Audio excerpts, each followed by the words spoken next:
الحمد للہ وکفا وسلام علی عبادہ الذین اصطفیٰ اما بعد اعوذ باللہ من الشیطان الرجیم بسم اللہ الرحمن الرحیم الم تر کیف فعل ربک باصحاب الفیل الم یجعل کیدہم فی تضلیل وارسل علیہم طیرا ابابیل ترمیہم بحجارۃ من سجیل فجعلہم کعصف مأکول صدق اللہ العظیم۔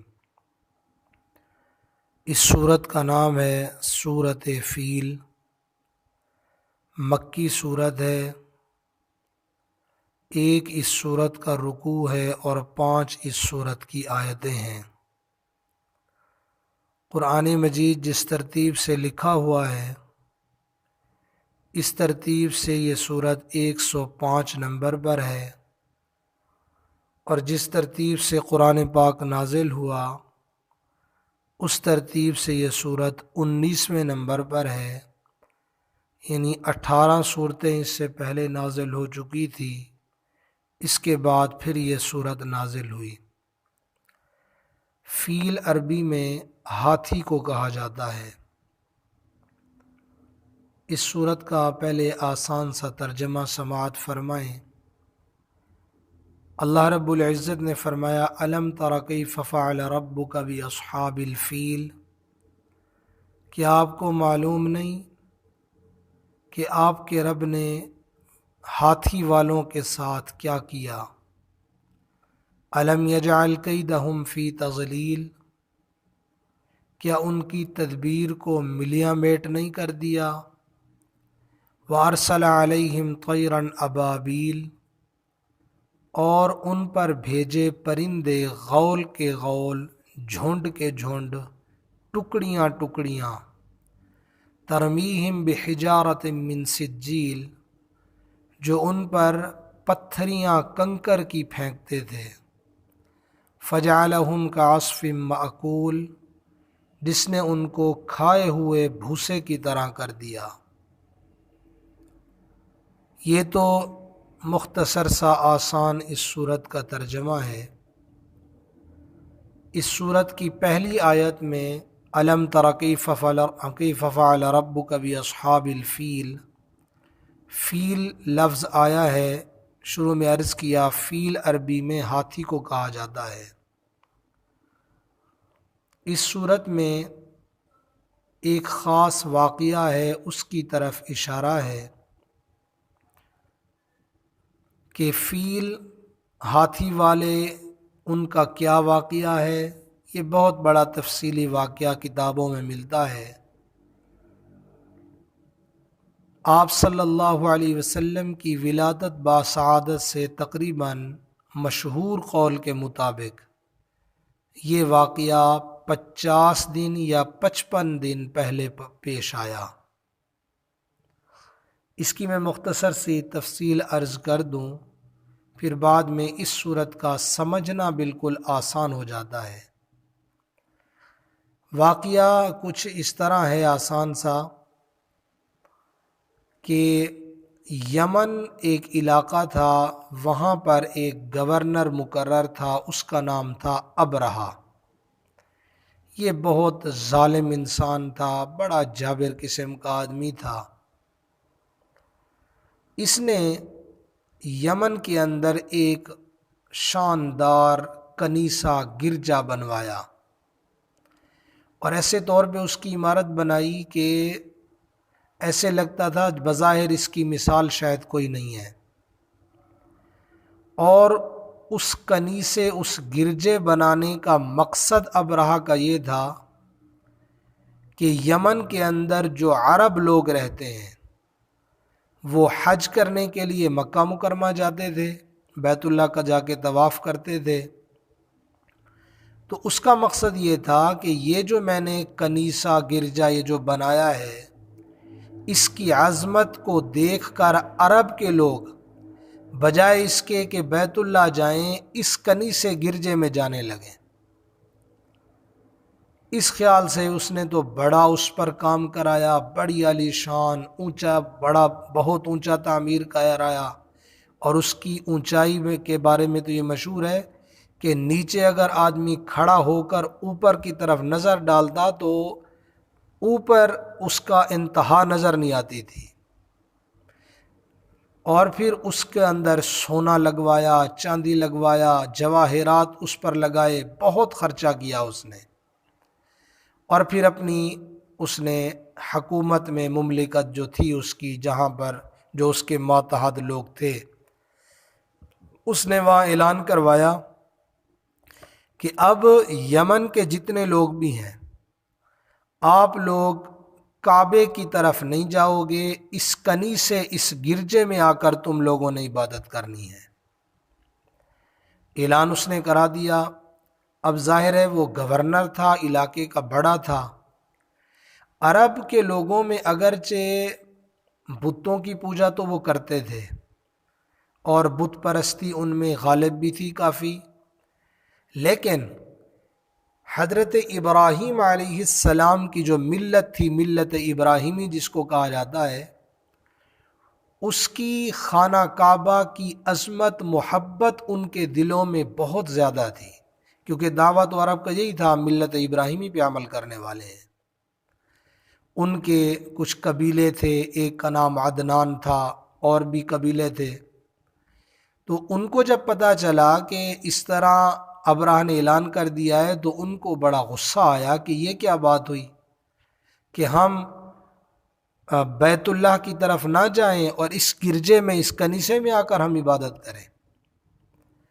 تو ان میں سے نا، وہ جو قبیلے تھے ان میں سے کسی آدمی نے رات کے وقت جا کر کنیسے میں گیا، وہاں پہ داخل ہو کر اس نے وہاں گندگی کر دی، یعنی قضاء حاجت، پیشاب پخانہ وغیرہ کر دیا، اس کو گندا کر دیا۔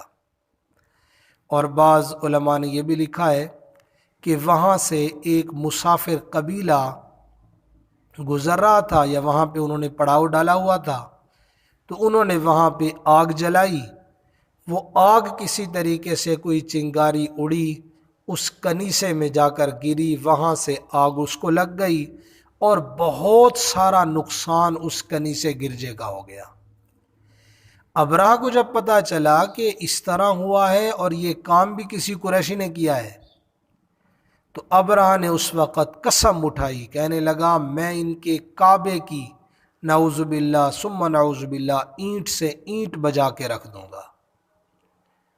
اب ابراہ نے اس کی تیاری شروع کر دی کہ اب ظاہر ہے میں نے یہ کام کرنا ہے، انہوں نے کنیسہ خراب کیا ہے تو اب میں یہ کام کروں گا۔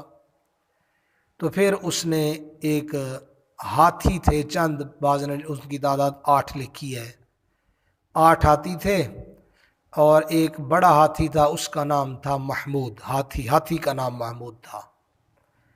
اب یہ ہاتھی جو محمود نامی ہاتھی تھا، یہ ذرا دوسروں سے بڑا تھا، اس پر ابراہ خود سوار ہوا اور باقی جو ہاتھی تھے ان کو لے کر یہ چل پڑے بیت اللہ کی طرف، اور اس یعنی برے ارادے سے چلے کہ ہم نعوذ باللہ بیت اللہ کو گرائیں گے۔ اب جب یہ وہاں سے چلے تو ان کا مقصد یہ تھا کہ بیت اللہ کو ہم نے اس طرح گرانا ہے کہ ہاتھیوں سے یہ مدد لی جائے گی۔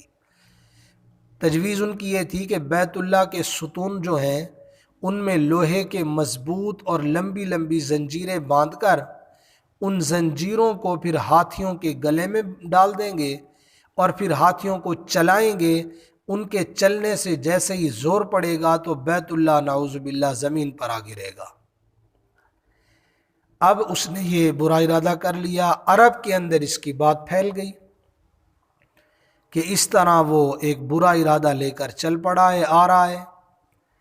یمن کے عربیوں میں جو عرب لوگ تھے، ایک شخص تھا، اس کا نام کتابوں میں لکھا ہے ذو نفر، اس نے عربوں کی جو اس کے عرب قبیلے تھے ان کی قیادت کی، اور عرب لوگ اس کے گرد جمع بھی ہوئے کہ ہاں مقابلہ کرنا ہے۔ انہوں نے مقابلہ کیا، مقابلے کے لیے تیار ہو گئے، مقابلہ ہوا، اور ابرہہ کے خلاف انہوں نے جنگ لڑی، لیکن اللہ تعالیٰ کو تو یہ منظور تھا کہ ابرہہ کی شکست رسوائی دنیا کے سامنے آنی ہے، اس لیے عرب اس کے مقابلے میں کامیاب نہ ہوئے۔ ابرہہ نے ان کو شکست دے دی اور اس نے ان کے جو قبیلے کا بڑا جس نے کمانڈ سنبھالی ہوئی تھی ذو نفر، اس کو قید کر لیا، پھر آگے روانہ ہوا۔ اس کے بعد جب قبیلہ خثعم ایک قبیلہ تھا اس مقام پر پہنچا تو اس قبیلے کا سردار تھا، اس کا نام ہے نفیل بن حبیب۔ اس نے پورے قبیلے کے ساتھ ابرہہ کا مقابلہ کیا، لیکن ابرہہ کے لشکر نے ان کو بھی شکست دے دی۔ نفیل بن حبیب کو پھر انہوں نے قید کر لیا، پھر ارادہ کیا کہ اس بندے کو قتل کر دیں، لیکن اس وجہ سے اس کو چھوڑ دیا کہ ہم اس سے راستے کا پتہ کریں گے کہ کیسے جانا ہے۔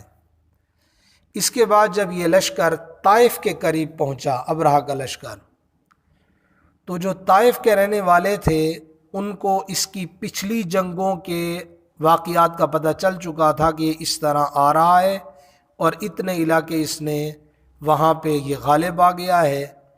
تو انہوں نے دیکھا کہ ظاہر ہے اب ہم اس کا مقابلہ تو نہیں کر سکتے، اگر ہم اس کا مقابلہ کریں تو ہمارا ایک بت خانہ ہے طائف میں بنایا ہوا، یہ پھر اس کو نہ ختم کر دے۔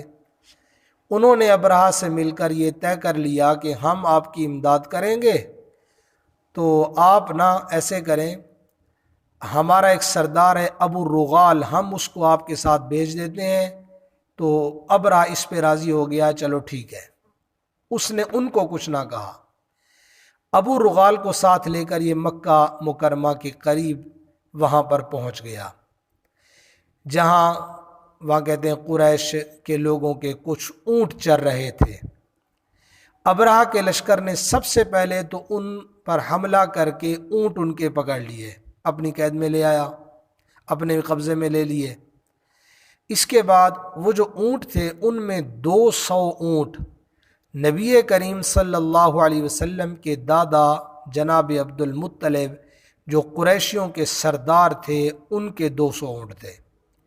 ابرہہ نے یہاں پہنچ کر اپنا ایک قاصد بھیجا مکہ مکرمہ کی طرف کہ وہ قریشیوں کے سردار کو اطلاع دے دے کہ ہم تم سے جنگ کرنے کے لیے نہیں آئے، ہمارا ارادہ صرف اور صرف نعوذ باللہ بیت اللہ کو گرانا ہے، اگر تم نے اس میں رکاوٹ نہ ڈالی تو کوئی نقصان نہیں ہوگا۔ پھر وہ آدمی مکہ مکرمہ میں آیا اس کا قاصد، تو سب نے اس کو عبد المطلب کے متعلق بتایا کہ وہ ہمارے سردار ہیں۔ تو وہ آیا، عبد المطلب سے ملا، تو اس نے گفتگو کی اور ابرہہ کا پیغام پہنچایا جناب عبد المطلب کو۔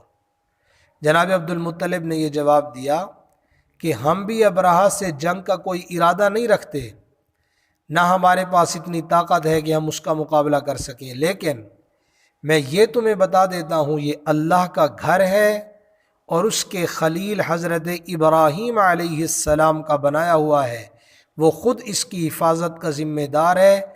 اللہ سے جنگ کا ارادہ ہے تو جو چاہے کر رہے، پھر دیکھے اللہ تعالیٰ کیا معاملہ کرتے ہیں۔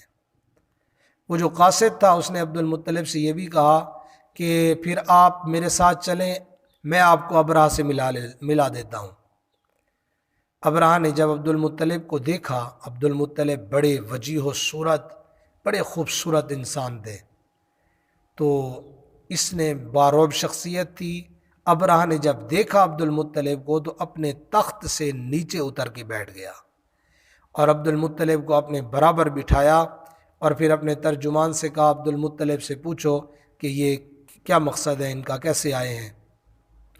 جناب عبد المطلب نے جواب دیا میری ضرورت تو بس اتنی ہے کہ میرے اونٹ جو آپ کے لشکر نے پکڑ لیے ہیں وہ چھوڑ دیں۔ ابرہہ نے ترجمان کے ذریعے جناب عبد المطلب سے کہا کہ جب میں نے آپ کو پہلی مرتبہ دیکھا تو میرے دل میں آپ کی بڑی عظمت پیدا ہوئی، لیکن آپ کی گفتگو نے تو اس بات کو بالکل ہی ختم کر دیا ہے کہ آپ مجھ سے صرف اپنے 200 اونٹوں کی بات کر رہے ہیں، اور یہ معلوم ہے کہ میں آپ کا کعبہ جو آپ کا دین ہے اس کو گرانے کے لیے آیا ہوں۔ اس کے متعلق آپ نے پھر کوئی گفتگو نہیں کی۔ جناب عبد المطلب نے جواب دیا کہ اونٹوں کا مالک تو میں ہوں، مجھے ان کی فکر ہے، اور بیت اللہ کا مالک میں نہیں بلکہ اس کا مالک ایک ایسی بڑی ہستی ہے، وہ اپنے گھر کی خود حفاظت کرنا جانتا ہے۔ ابرہہ نے کہا تمہارا خدا اس کو میرے ہاتھ سے نہیں بچا سکے گا۔ تکبر کا جملہ بولا۔ جناب عبد المطلب نے فرمایا پھر تمہیں اختیار ہے، جو چاہو کرو۔ اور کہتے ہیں عبد المطلب کے ساتھ اور بھی قریش کے چند سردار گئے تھے، بعض نے یہ بھی لکھا ہے، اور انہوں نے ابرہہ کے سامنے یہ بات رکھی کہ اگر تم بیت اللہ پہ حملہ اس کو نہ گراؤ اور یہاں سے واپس چلے جاؤ تو ہم تمہیں جو ہماری پیداوار ہوتی ہے اس کا تیسرا حصہ بطور ٹیکس کے تمہیں ہم ادا کرتے رہا کریں گے۔ لیکن ابرہہ نے اس بات کو بھی نہ مانا، انکار کر دیا کہ نہیں۔ جناب عبد المطلب کے جو اونٹ تھے ابرہہ نے وہ واپس کر دیے۔ وہ اپنے اونٹوں کو لے کر واپس آئے اور بیت اللہ کے دروازے کو پکڑ کر دعا میں مشغول ہو گئے۔ قریش کی ایک بڑی جماعت بھی آپ کے ساتھ تھی، سب نے اللہ تعالیٰ سے دعائیں کی کہ ابرہہ کے بڑے لشکر کا مقابلہ ہمارے بس میں نہیں، اے اللہ آپ ہی اپنے گھر کی حفاظت کا انتظام فرما دیں۔ کہتے ہیں انہوں نے بڑی رو کر یہ دعائیں کی۔ دعائیں کرنے کے بعد جناب عبد المطلب مکہ مکرمہ کے دوسرے لوگوں کو ساتھ لے کر، مختلف پہاڑ تھے وہاں پر، پہاڑوں میں پھیل گئے۔ ان لوگوں کو یقین تھا، جناب عبد المطلب اور دوسرے حضرات کو یقین تھا کہ اس کے لشکر پر اللہ کا عذاب آئے گا۔ اسی یقین کی وجہ سے انہوں نے ابرہہ سے خود اپنے اونٹوں کا مطالبہ کیا۔ بیت اللہ کے متعلق گفتگو کرنا اس لیے پسند نہ کیا کہ خود تو اس کے مقابلے کی طاقت نہیں تھی، اور دوسری طرف یہ بھی یقین تھا کہ اللہ تعالیٰ دشمن کی قوت کے مقابلے میں ان کی یہ جو بے بسی ہے اس پر رحم فرما کر خود ان کے جو ناپاک ارادے لے کر آئے ہیں اللہ ان کو خاک میں ملا دیں گے۔ وقت گزرا، صبح ہوئی تو ابرہہ نے بیت اللہ پر چڑھائی کی تیاری شروع کر دی، اور اپنا جو ہاتھی اس کے ساتھ جو محمود تھا اس کو آگے چلنے کے لیے تیار کیا۔ نفیل بن حبیب جس کو راستے سے ابرہہ نے گرفتار کیا تھا اس وقت وہ آگے بڑھے اور ہاتھی کا کان پکڑ کر کہنے لگے ہاتھی سے کہ تو جہاں سے آیا ہے وہیں صحیح سالم واپس چلا جا، کیونکہ تو اللہ کے محفوظ شہر میں ہے۔ یہ کہہ کر نفیل بن حبیب نے اس کا کان چھوڑ دیا۔ ہاتھی یہ سنتے ہی اللہ کی شان بیٹھ گیا۔ ہاتھی بان اس نے بڑی کوشش کی اٹھا کر چلایا جائے، لیکن وہ اپنی جگہ سے ہلتا نہیں تھا۔ اس کو بڑے بڑے لوہے کے تیروں سے مارا، مگر اس ہاتھی نے بالکل پرواہ نہ کی۔ پھر انہوں نے اس کے ناک میں لوہے کے آنگڑا ڈال دیے، پھر وہ اس پر بھی کھڑا نہ ہوا۔ تب ان لوگوں نے اس کو پھر یمن کی طرف لوٹانا چاہا، ہاتھی فوراً کھڑا ہو گیا۔ پھر شام کی طرف چلانا چاہا، وہاں چلنے لگا، لیکن جب بیت اللہ کی طرف رخ کرایا تو وہاں پہ وہ چلنے کے لیے پھر بیٹھ جاتا تھا۔ اللہ کی قدرت خداوندی کا یہ کرشمہ تو یہاں پہ ظاہر ہوا۔ دوسری طرف کیا ہوا، دریا کی طرف سے کچھ پرندوں کی قطاریں آتی دکھائی دیں، جن میں سے ہر ایک پرندے کے ساتھ 3 کنکریاں، کہتے ہیں یہ چنے مسور کے برابر تھی، ایک چونج میں اور 2 پنجوں میں۔ بعض نے لکھا ہے کہ یہ پرندے عجیب طرح کے تھے جو اس سے پہلے کبھی کسی نے نہیں دیکھے تھے۔ جسم ان کا اتنا تھا کہ جسم میں کبوتر سے چھوٹے تھے، ان کے پنجے سرخ تھے، ہر پنجے میں ایک ایک کنکر اور ایک ایک چونج میں۔ اس طرح پھر یہ آتے دکھائی دیے اور فوراً ہی ابرہہ کے لشکر پر چھا گیا کر۔ یہ کنکر جو ہر ایک کے ساتھ تھی ابرہہ کے لشکر پر انہوں نے آ کر گرائی۔ ایک ایک کنکر نے وہ کام کیا جو بندوق کی گولی نہیں کر سکتی، جس پر پڑتی تھی اس کے بدن کو کہتے ہیں چھیدتی ہوئی زمین میں گھس جاتی تھی۔ یہ عذاب دیکھ کر ہاتھی سارے بھاگ کھڑے ہوئے، صرف ایک ہاتھی رہ گیا تھا جو ایک کنکری سے ہلاک ہوا تھا، اور لشکر کے تمام آدمی اس موقع پہ ہلاک نہیں ہوئے تھے بلکہ مختلف طرفوں کے اندر ادھر ادھر پھیل گئے، بھاگ گئے۔ ان سب کا یہ حال ہوا کہ کوئی راستے میں گر کر مر گئے۔ ابرہہ کو چونکہ سخت سزا ملنی تھی اس لیے وہ فوراً ہلاک نہیں ہوا، بلکہ اس کے جسم میں کہتے ہیں ایسا زہر سرایت کر گیا کہ اس کا ایک ایک جوڑ گل سڑ کر گرنے لگا۔ اسی حال میں اس کو یمن واپس لایا گیا، وہاں صنعاء، وہاں دارالحکومت تھا، دارالخلافہ، وہاں پہنچا، اس کا سارا بدن کہتے ہیں ٹکڑے ٹکڑے ہو کر بہہ گیا تھا اور وہیں وہ مر گیا۔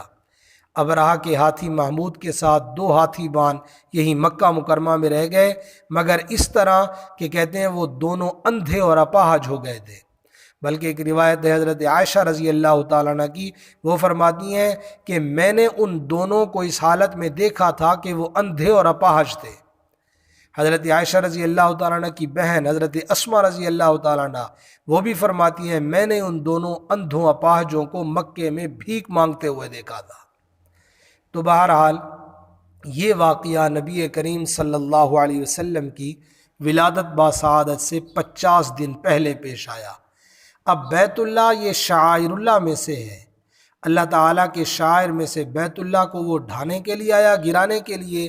اللہ رب العزت نے ان کے اس مذموم ارادے کو ملیا میٹ کر دیا، اور اللہ تعالیٰ کی طرف سے اس ابرہہ کے لشکر پر اس پر اللہ کا عذاب بھی آیا۔ تو اس صورت میں اسی کی طرف اشارہ ہے، اسی کا تذکرہ ہے۔ اب سمجھیں اس کو، فرمایا الم تر کیف فعل ربک باصحاب الفیل، کہ آپ نے نہیں دیکھا کہ آپ کے رب نے فیل والے ہاتھی والوں کے ساتھ کیسا معاملہ کیا؟ ہاتھی والوں کے ساتھ تیرے رب نے کیا معاملہ کیا وہ آپ کو معلوم ہے۔ الم یجعل کیدہم فی تضلیل، کیا ان کی تدبیر کو ملیا میٹ نہیں کر دیا؟ ان کی تدبیر کیا تھی کہ وہ تو بیت اللہ کو گرانے کے لیے آئے تھے، اس ناپاک اور برے ارادے سے چلے تھے کہ جا کر ہم بیت اللہ کو گرائیں گے، کہ انہوں نے ہمارا کنیسہ گرجا خراب کر دیا، اس کا بدلہ لیں گے۔ وَأَرْسَلَ عَلَيْهِمْ طَيْرًا أَبَابِيلَ تَرْمِيهِمْ بِحِجَارَةٍ مِّن سِجِّيلٍ، فرمایا ان پر پرندے اللہ تعالیٰ نے بھیج دیے غول کے غول، جو ان پر آ کر کنکریاں پھینکتے تھے۔ فَجَعَلَهُمْ كَعَصْفٍ مَّأْكُولٍ، ایسے ان کو کر ڈالا جیسے کھایا ہوا بھس ہوتا ہے، اس طرح گویا ان کو ختم کر دیا گیا۔ اللہ رب العزت کا اس قوم، اس ابرہہ کے لشکر پر، ان پر اس طریقے سے عذاب آیا۔ تو یہ مختصر سورہ فیل کا تذکرہ کیا۔ اللہ تعالیٰ اعمال صالحہ کی توفیق عطا فرمائے، اللہ تعالیٰ قرآن مجید سمجھنے کی، اس پر عمل کرنے کی توفیق عطا فرمائے۔ وآخر دعوانا ان الحمد للہ رب العالمین۔